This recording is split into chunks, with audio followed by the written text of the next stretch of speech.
बिस्मिल्लाहिर्रहमानिर्रहीम। आज हम allowed frequency inside the cavity resonator के बारे में ज़िक्र करने जा रहे हैं कि हमारे पास जो कैविटी रेजोनेटर होता है उसके अंदर बीम फोटोन की बीम जो मूव कर रही है उसकी फ्रीक्वेंसी कितनी होगी।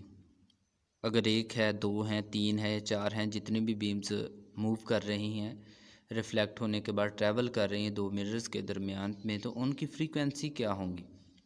लास्ट टाइम हमने कैविटी रेजोनेटर का जब आर्टिकल स्टार्ट किया था हमने ट्रैवलिंग वेव का ज़िक्र भी किया था। इसके अलावा नोड्स भी देखे थे कि नोड्स क्या होते हैं। इसके अलावा हमने लेंथ निकाली और एंड पे हमारे पास ये वाला फार्मूला बना था। बेसिकली ये वाला फार्मूला फ्रीक्वेंसी में चेंज को ज़ाहिर कर रहा है कि अगर हमारे पास एक वेव थी, एक बन रही है, एक बीम है जिसमें जिसकी फ्रीक्वेंसी न्यू वन है, और इसी तरह हमारे पास ये लॉन्गिट्यूडनल मोड का हमने जिक्र किया था कि this frequency of the longitudinal mode formed in a laser cavity. तो ये लॉन्गिट्यूडनल मोड का भी हमने जिक्र किया था। इसके अलावा the frequency of first mode, जब हमने एम ये वाला लास्ट टाइम हमें एक्सप्रेशन मिला था लॉन्गिट्यूडनल मोड निकालने के लिए, एम की वैल्यू हमने एम वन रखी थी, तो हमारे पास ये कॉन्सेप्ट आ गया था कि nu one is equal to C over two N L. L was the length of the cavity and n was the refractive index of the material and c was the speed of light। और बाद में ये first के लिए beam के लिए थी, ये दूसरी के लिए थी, दोनों का हमने डिफरेंस निकाली। तो डिफरेंस निकालने के बाद हमारे पास जो रिज़ल्ट मिला था वो ये आ गया था। चेंज जो हमने निकाला है वो C over two pi two N L आ गया था।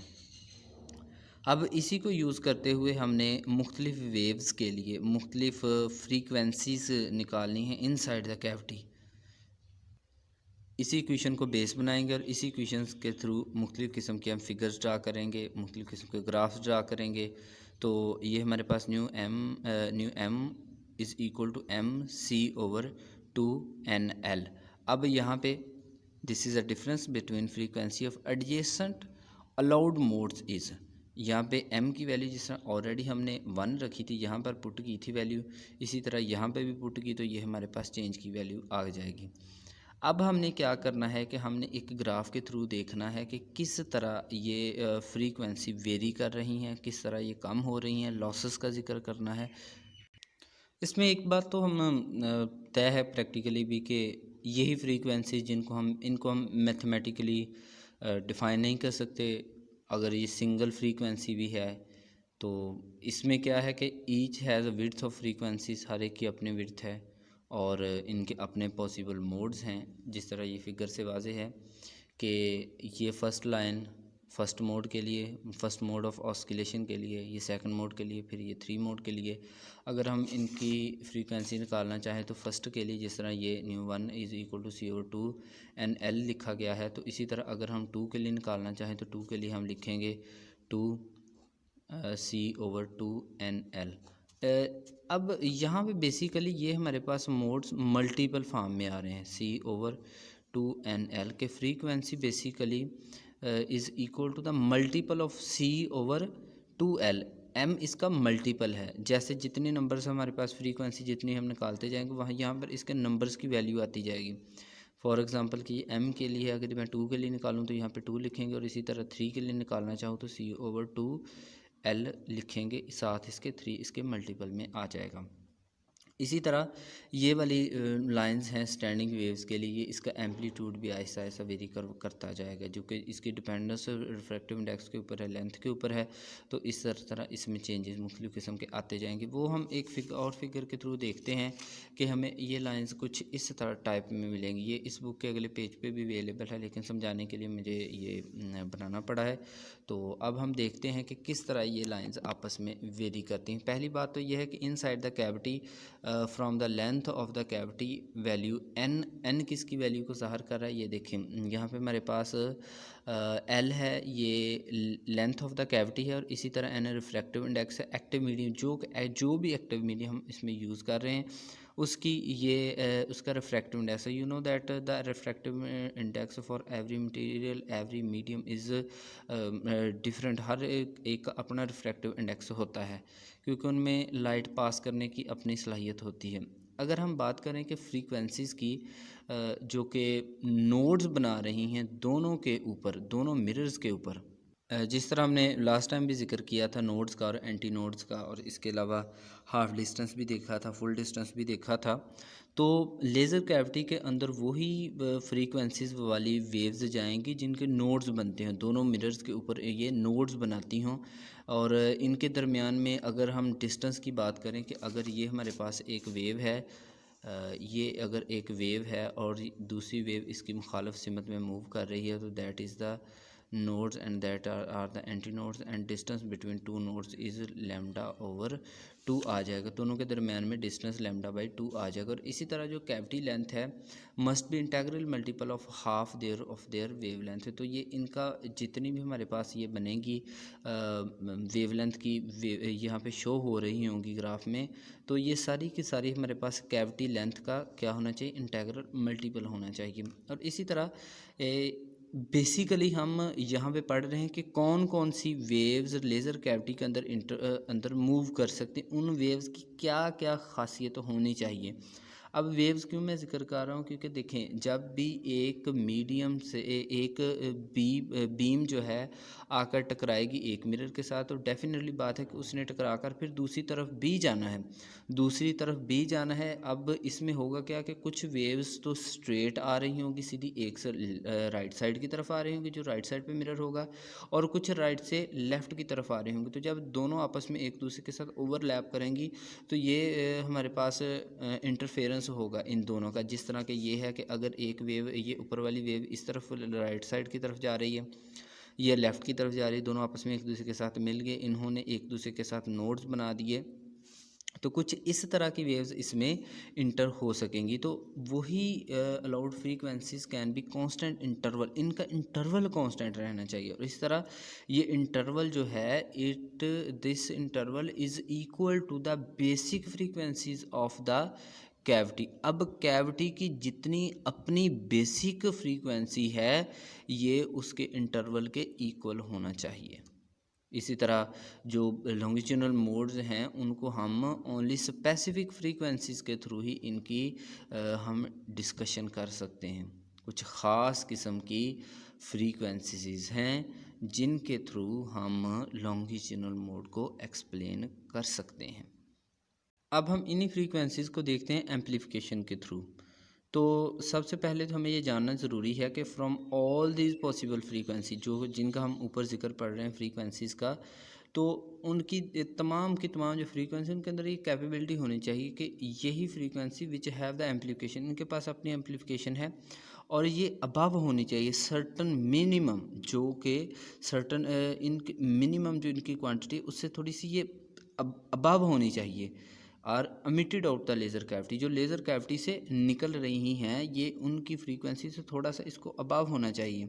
इसी तरह ये फ्रीक्वेंसीज़ की जो बीम निकल रही है इस एम्पलीफिकेशन को हम, ये चूँकि मिनिमम है इसलिए इसको हम थ्रेड शॉट का नाम देते हैं। You know that thread shot वो चीज़ होती है जो कि किसी भी रिएक्शंस को करवाने के लिए या फिर किसी भी सिस्टम को चलाने के लिए रिक्वायर्ड थिंग्स होती है। लेकिन यहाँ पर एक बात अलग है कि conditions of the lazing thread shot says, जो हमारे पास कंडीशंस है लेजिंग थ्रेड शॉट के लिए वो इक्वल होता है जो उससे उसके थ्रू हम यही बात करते हैं कि एम्पलीफिकेशन जितनी भी होगी, जितना भी हम फोटॉन्स को इन्हांस कर रहे हैं उनकी एनर्जी को, वो हमेशा लॉसेस के इक्वल होगी। यानी कि अगर हम इस फिगर की बात करते हैं, इस फिगर की, तो यहाँ पर जितनी भी इनकी हाइट बन रही है ईच हर एक लाइन की, इसकी डिपेंडेंस लॉसेस के ऊपर है।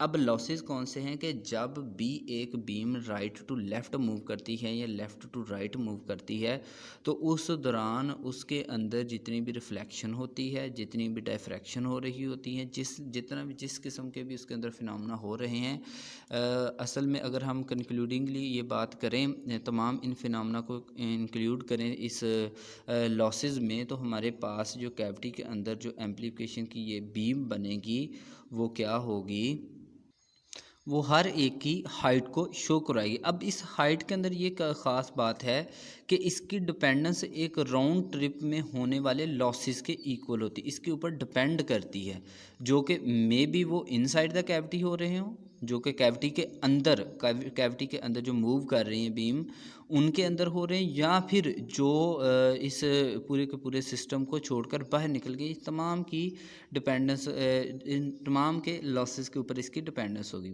इसके बाद हम बात करते हैं कि जो रीजन है, तो यहाँ पर हमारे पास मार्केट रीजन, ये वाला रीजन है, ये basically under the curve and above the lasing threshold. जिस तरह हमने पहले बात की कि थ्रेशोल्ड से ज़्यादा होता है, बेशक इनकी जो रेंज है above the lasing threshold including the range where the lasing are action. तो इनकी रेंज हमेशा थ्रेशोल्ड से ज़्यादा ही होती है। और इसके अलावा जो हाइट है वो गेन कर्व की, ये हाइट गेन कर्व की, ये हमारे पास लेंथ के ऊपर डिपेंड कर रही है जो एक्टिव मीडियम है, और इसी तरह उसकी एक्साइटेशन स्टेट के ऊपर भी डिपेंड कर रही है कि हमारे पास जो पॉसिबल लॉन्गिट्यूडनल मोड्स होते हैं ऑफ लेज़र के, उनको हम परपेंडिकुलर लाइन से ड्रा करते हैं और इनके दरम्यान में जो डिस्टेंस होता है वो ऑलमोस्ट इक्वल ही होता है। लेकिन इसके अलावा वही फ्रीक्वेंसीज़ जो कि अलाउ कर रही हैं इनसाइड कैविटी के अंदर शामिल हैं, इन्हीं को हम अलाउ करते हैं, जो होंगी अबव होंगी थ्रेशोल्ड कंडीशन से, लेजिंग की थ्रेशोल्ड कंडीशन से अबव जिनकी फ्रीक्वेंसीज होगी उनको ही लेज़र कैविटी के अंदर मूव करने की इजाज़त दी जाती है। तो ये हमारे पास 5 फ्रीक्वेंसीज़ हैं। 5 फ्रीक्वेंसीज़ को हम आगे फिगर में देखते हैं। तो ये 5 फ्रीक्वेंसीज़ हैं, इनके दरमियान में विड्थ का डिफरेंस सेम होगा, लेकिन इनमें चूँकि हाइट जो है वो इंक्रीज़ कर रही है। अब हाइट की जिस तरह हमने पहले बात की है कि लेज़र कैविटी के अंदर जो अपनी फ्रीक्वेंसी उसकी हाइट से, यानी कि थ्रेशोल्ड कंडीशन से इसकी कंडीशन ज़्यादा होंगी, तो उन्हीं को लेज़र एक्शन के लिए अलाउ किया जाता है। तो ये हमारे पास आगे इनकी एक ग्राफ आ गया, स्पेक्ट्रल डिस्ट्रीब्यूशन है लेज़र लाइन की। तो इस तरह हमारे पास मॉड स्पेसिंग के लिए ये फिर यही फार्मूला जो कि हमने पहले ड्रा किया है कि चेंज इन द फ्रीक्वेंसी एक बहुत बड़ी एक डिस्कशन के बाद हमने ये ज़िक्र किया है कि ये लाइंस किस तरह वेरी करती है। तो अब हम इन लाइंस को मॉड स्पेसिंग का नाम देते हैं, जो कि बेसिकली फ्रीक्वेंसी की टर्म है। फ्रीक्वेंसी की टर्म्स में हम ये बात करते हैं कि change in frequency when with respect to mode spacing, तो ये सेम टू सेम उसी तरह आ जाएगा। अब हम बात करते हैं gain curve of an active medium. तो इसके लिए सबसे पहले हमें ये जानना ज़रूरी है कि what is the gain and what is the fluorescence, और इसी तरह जो गेन कर्व होती है वो क्या होती है, एम्पलीफिकेशन फैक्टर कौन सा होता है। तो सबसे पहले हम देखते हैं कि गेन या एम्पलीफिकेशन क्या होती है, कि जब भी वो एबिलिटी, वो खासियत जो कि लेज़र मीडियम की ऑप्टिकल पावर को इंक्रीज़ करने के लिए यूज़ होते हैं, पावर को इंक्रीज़ करते हैं, उनको हम क्या बोलते हैं, गेन का नाम बोलते हैं। जिस तरह फिगर से ज़ाहिर है, ये टेक्स्ट से, the mayor of ability of a laser medium to increase the optical power।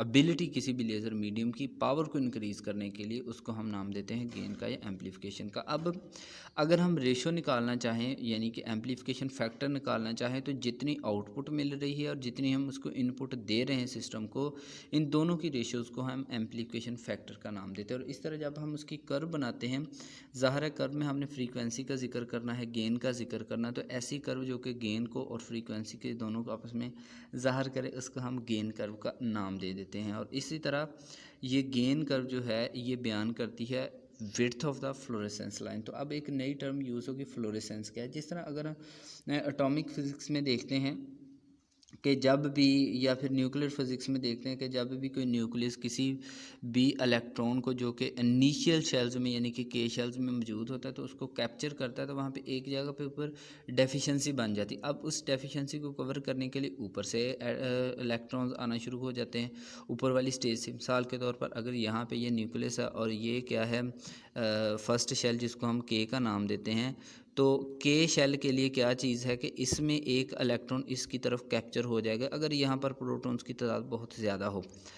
अब जब कैप्चरिंग होगी के शेल के थ्रू तो ज़ाहिर है यहाँ पे एक इलेक्ट्रॉन की कमी होगी, तो यहाँ पर फिर यहाँ से मौजूद इलेक्ट्रॉन यहाँ पे आ जाएगा, फिर यहाँ पे कमी हो जाएगी और फिर यहाँ से आगे आ जाएगा। तो इस तरह इनका एक अपना ग्राफ बनता जाएगा, यानी कि एटम एक्साइटेड स्टेट से डी एक्साइटेड स्टेट की तरफ आ रहे हैं, ऊपर वाली स्टेज से नीचे वाली स्टेज की तरफ आ रहे हैं। तो देखें ऊपर वाली स्टेज से जब आएंगे नीचे तो ज़ाहिर है इन्होंने मूव करना है एक्साइटेशन स्टेट से। जब ये डी एक्साइटेड स्टेट की तरफ आएंगे तो यहाँ पे ग्लो पैदा होगा, फ्लोरेसेंस पैदा होगी, तो इसको हम क्या नाम देते हैं, फ्लोरेसेंस का नाम देते हैं। और इसी तरह जो इनिशियल एक्साइटेशन स्टेट है कैसे हम गेन करते हैं एक्साइटेशन स्टेट, तो इसके लिए एटम्स को एनर्जी प्रोवाइड करना पड़ती है। अब जब अब्जॉर्प्शन होती है एनर्जी की इंसिडेंट रेडिएशंस के थ्रू, तो बाद में क्या होता है कि एक्साइटेड स्टेट की तरफ इलेक्ट्रॉन जाते हैं, फिर वो डाउन की तरफ आते हैं और इसी दौरान फ्लोरेसेंस होती है। अब फ्लोरेसेंस के लिए लाइंस हम जब ड्रा करते हैं उसके लिए हम लिखते हैं delta nu L W. L stands for level and W stands for width. तो ये हमारे पास लेज़र की विड्थ है जो कि एम्पलीफिकेशन कर्व को ज़ाहिर करती है और मोस्ट ये half of the maximum height के इक्वल होती, curve at the half maximum height पर होगी। अब जिस तरह ये हमने नीचे एक फ़िगर भी ड्रा की हुई है, तो ये फ़िगर जितने भी पॉसिबल मोड्स होते हैं उनको एक्सप्लेन करती है, लॉन्गिट्यूडनल मोड्स, इसके अलावा गेन को भी बयान कर रही है।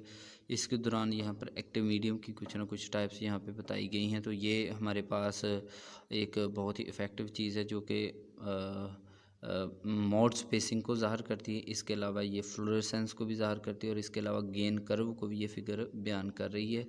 तो यहाँ पर विड्थ सबकी सेम होगी, ऑलमोस्ट सेम होगी, और इसी तरह थ्रेड शॉर्ट कंडीशंस और लेजिंग के दरमियान में भी एक ख़ासा डिफरेंस आपको देखने को मिल सकता है। इसके अलावा यही प्रॉपर्टी कोहेरेंसी को भी ज़ाहिर करती है कि अगर हमारे पास मुख्तलिफ लाइंस हैं तो उनकी मैक्सिमम हाइट क्या होगी, उनके दरमियान में मैक्सिमम विड्थ कितनी होगी, ये चीज़ों को बयान करती है। और इसी तरह जब हम पॉसिबल अप्रॉक्सीमेटली नंबर्स निकालते हैं पॉसिबल लॉन्गिट्यूडनल लेज़र मोड्स के लिए, फॉर एग्जांपल कि अगर हम उसको n से प्रेजेंट करते हैं तो n बेसिकली ये रेशियो होगी फ्लोरेसेंस लाइन विड्थ के दरमियान किसकी, distance between adjacent longitudinal modes, दोनों के दरमियान में जो डिस्टेंस होगा उन दोनों की रेशियोज को होगी। तो इस तरह हमने क्या लिखा है कि delta nu L M, L stands for line width, और इसी तरह जो M S stands for mode spacing. तो ये था हमारा आज का आर्टिकल। नेक्स्ट हम मोडिंग का मोड कंट्रोल का इफेक्ट स्टार्ट करेंगे लेक्चर। इसके अलावा हम लेज़र की मुख्तलिफ प्रॉपर्टीज़ देखेंगे और कैविटी की मुख्तलिफ टाइप्स देखेंगे और कैविटी की किस लिहाज से टाइप्स हैं ये हम नेक्स्ट देखते हैं। So wish you all the best. अगर कोई क्वेश्चन हो तो आप मुझसे ज़रूर पूछिएगा। अल्लाह हाफिज़।